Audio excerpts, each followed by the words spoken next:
Hey everyone, Roy from Rad here. Today I'm with Leo TOTTEN, who has a ton of experience in the US weightlifting world. So Leo, can you tell us a little bit about yourself so everyone knows who you are? My name is Leo TOTTEN, and I'm a USA weightlifting coach and president of TOTTEN Training Systems, where we deal a lot with Olympic weightlifting as part of strength and conditioning programs, as well as for weightlifters. And we're really happy to be partnering up with Rad.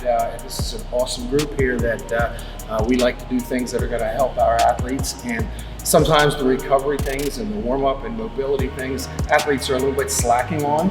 And I think this is one of the things that we can really help them with. And this is a great partnership to do that. We're going to be going over what weightlifters can do in their warm-up in order to enhance their mobility, what they can do in their cool down in order to enhance their recovery, and what kind of techniques they can do anywhere, anytime to recover faster, get back in the gym sooner, and injure less often. Well, where do we go from here? Where do we start? I'm ready to get going. Awesome.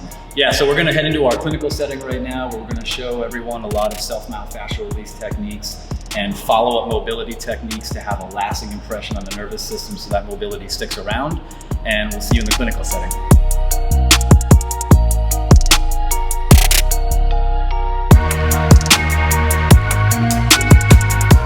Roy, one of the questions that weightlifters have, and I think this is really, really important, we do a lot of stuff overhead, okay? So we need to make sure that they have the mobility to put the bar in the correct position, but then they also have to have the stability to keep it there. Yeah. Okay, so what we want to look for is to have the center of gravity of the bar directly in line with the shoulders through the center of gravity of the body, through that middle of the area of base.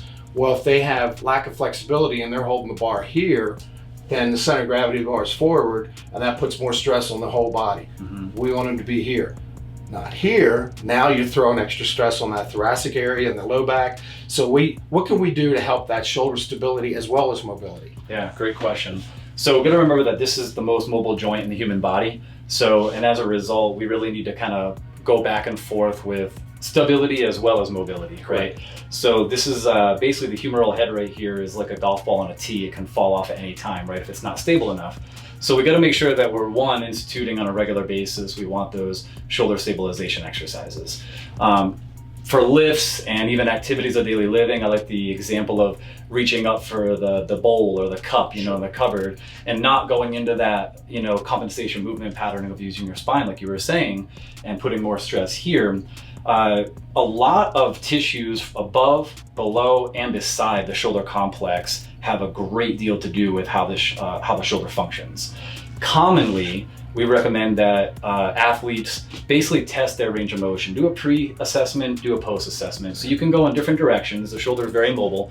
For instance, if you were to say, I want to see if my biceps can reach toward my ear without me compensating, a lot of times I find my athletes actually here, and as they're raising their arm, their back starts to go into extension, and I know that their mobility is basically right here. So then it's gonna be my job to look at what tissues are restricted. Oftentimes, not all the time, but oftentimes, it's the lats.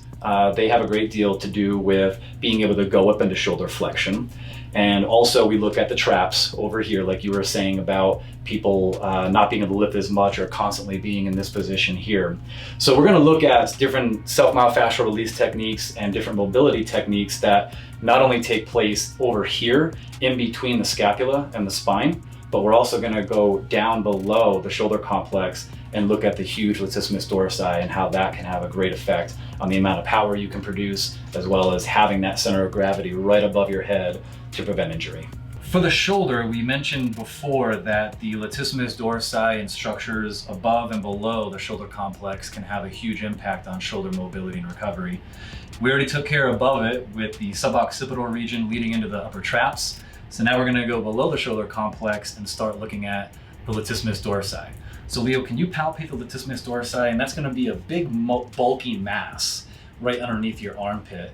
And what he's doing is he's not just palpating for no reason. He's actually trying to find an interesting spot, some people might say, or even that number 5 out of 10, or if he's like, wow, that actually feels kind of good, like almost like a self-massage. That's the spot you want to line up with this recess on the rad axle. Now from there, what you want to do ideally is try to relax this arm, put your body weight on this hand and your hips. So then there's not too much body weight here on the actual tool. If you want more body weight, you can start taking some of your body weight off your arm and place it onto this side of your body. You could also bend this elbow and hold your head up if you like. So place your hands on your head. There you go. Interesting part there is a lot of people will start digging their elbows into the ground and engage that lat. And then it might be a little bit more difficult to kind of get into and release. So ideally, if you can, release that arm back down to the ground, put your body weight over here, shift your center of gravity here and here on your hips, because less is more. We don't need to place a lot of pressure on that latissimus dorsi to get a release. We actually want just the opposite, right? So if that's a good spot, I always recommend everyone to take at least 3 deep breaths to down-regulate that nervous system. Even if this is a warm-up, that will help release the tissue and help you mobilize it during your warm-up.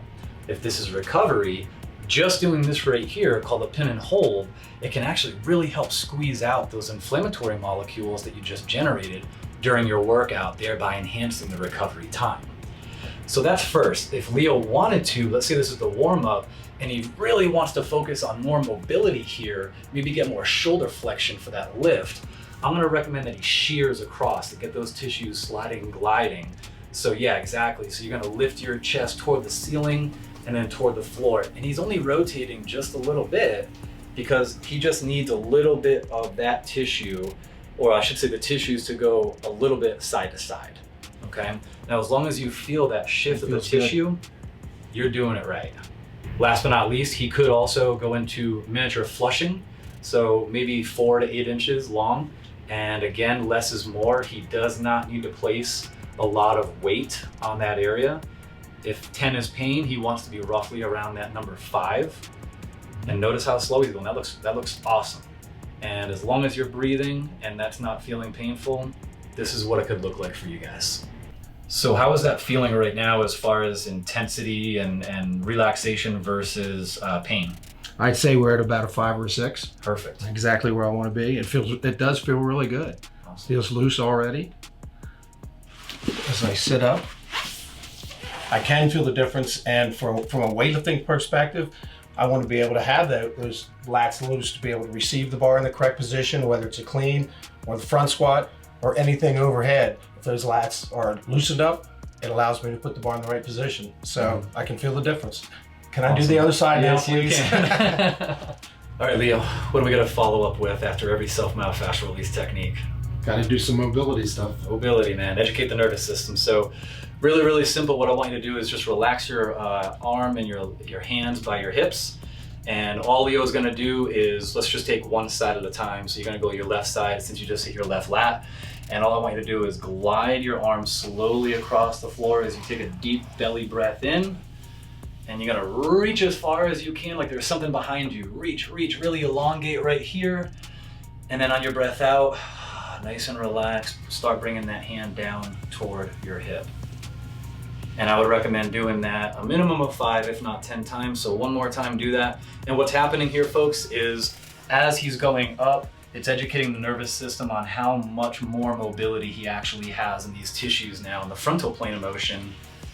And then from here, he's gonna totally relax the lat here, again, to prove to the nervous system that you can actually relax that tissue. Now, another plane of motion, go back up nice and slow, take a deep belly breath in.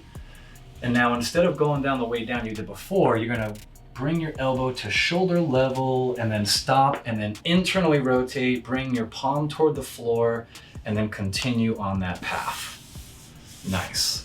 And now you can do the opposite, where now you can bring your elbow up, bend your elbow to shoulder height, and then palm up, externally rotate, and then back up to the sky. Yeah, awesome. So now we're adding a little bit of rotation into the shoulder complex, because as we know, shoulder is a very mobile joint, and it should be able to move in all planes of motion.